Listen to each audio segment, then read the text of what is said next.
So, there have been several teams in the world of sports, my teams, of course, right? The ones I root for, that have caused heartbreak over the years. I'm Matt Levine welcoming you right here. Thanks for spending some time with me on the 954sports.com YouTube station. I appreciate it. Please go ahead, subscribe, like the videos, check them out. Again, thank you so much. So let's talk about the 2008 New York Football Giants, who broke yours truly's heart in more ways than one. That Giants team, to me, the top heartbreaker as far as sports teams. There have been others. Let me tell you about a couple that come to mind. The alma mater, Baller U, Arizona State University. There's the legendary Pat Tillman. What a great football player. He was the Honey Badger before it was cool to be the Honey Badger. Kind of that hybrid safety linebacker. The heart and soul, that defense. Jake Plummer, the heart and soul, the offense. Tillman, of course, may he rest in peace, and thank you for his service. Went on to become a elite combat trooper. I think he was a beret, Green Beret, I want to say, or Special Forces. And he was killed in Afghanistan years after his brilliant career at ASU, then a solid football career that he sacrificed for the Arizona Cardinals to go into the armed forces. Arizona State was one heck of a team. That was my senior year. National championships for ASU football. They're like Haley Comets. Their national championship is getting into a Rose Bowl. The creme de la creme for the Pac-12. Formerly then it was the Pac-10. And the same for the Big Ten, right? Two representatives square off in the granddaddy of them all. ASU had the double-double that year.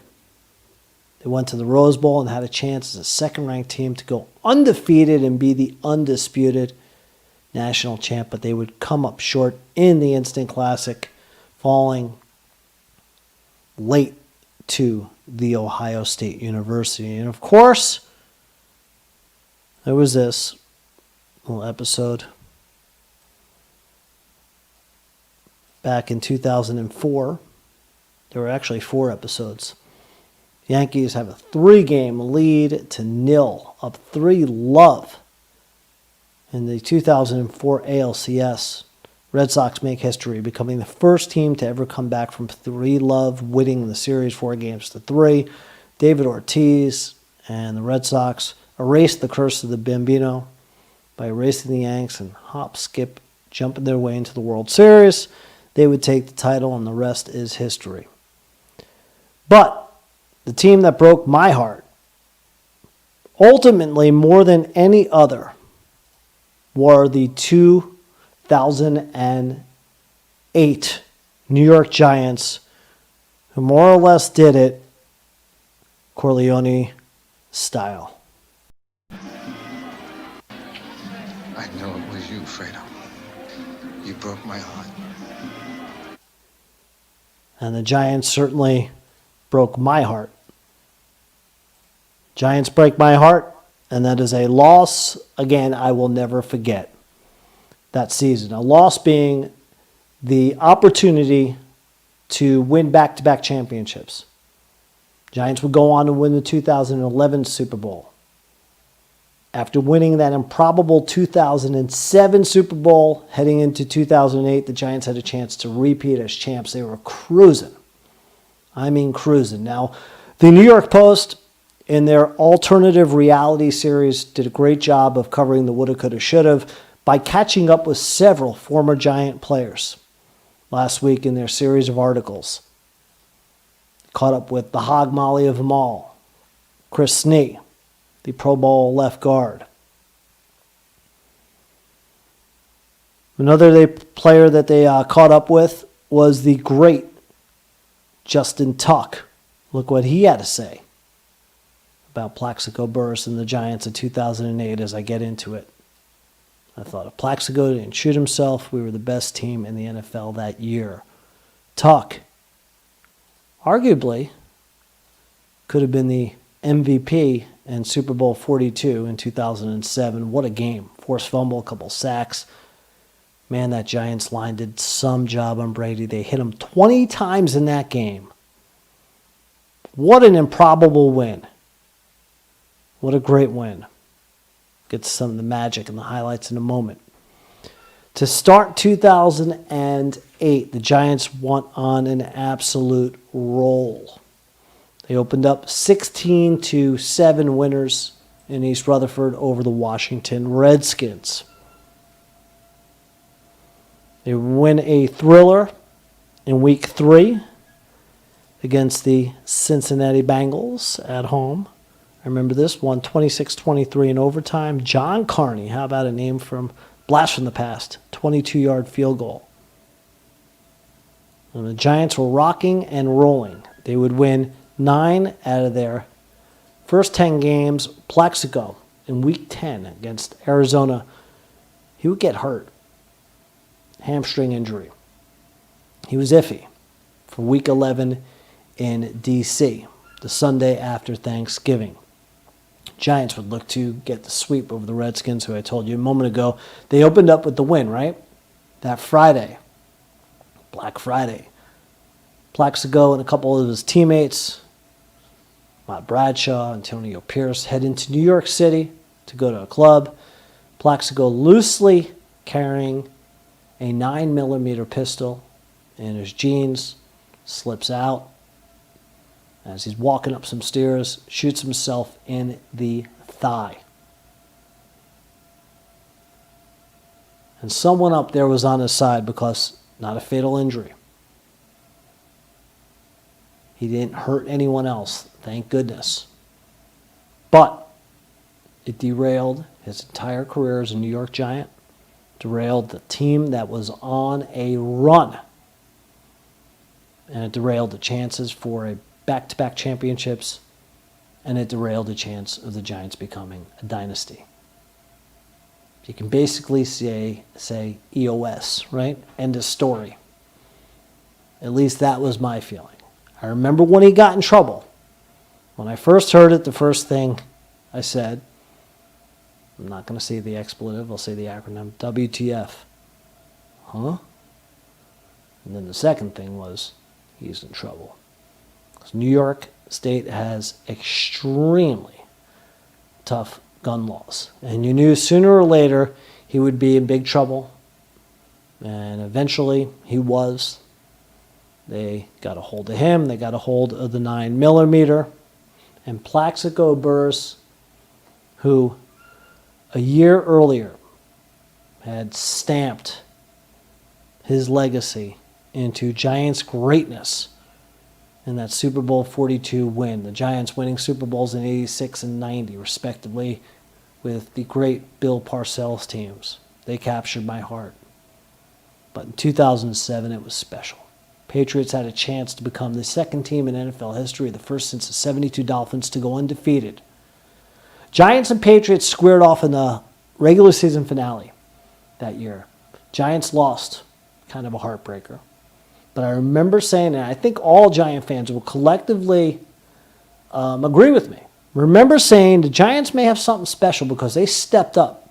They played that great Patriots team down for down, play for play, heavyweight punch style, blow for blow. Came up short, but you figured, you know what? The Giants can hang with the Pats like that and they can go into the postseason. You don't know. And we found out quickly that the Giants had some magic going. And they certainly did in that Super Bowl, right? The catch for all times.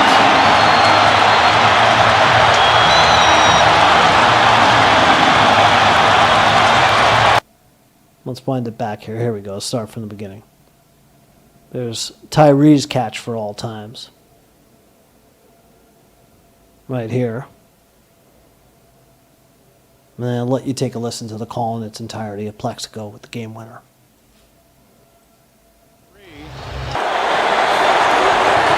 Manning lobs it. Burress alone. Touchdown, New York.